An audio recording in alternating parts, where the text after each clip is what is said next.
वर्षानंतर तो दिवस होता 21 नोव्हेंबर 2012.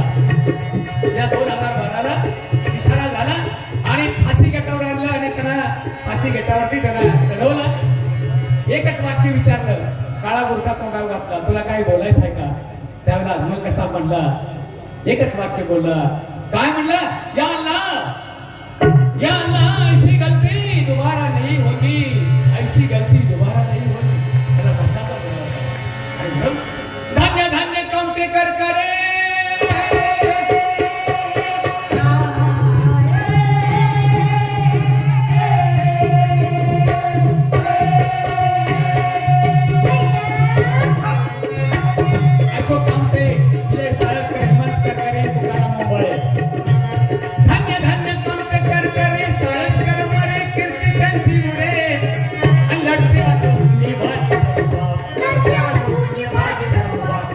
आठवणी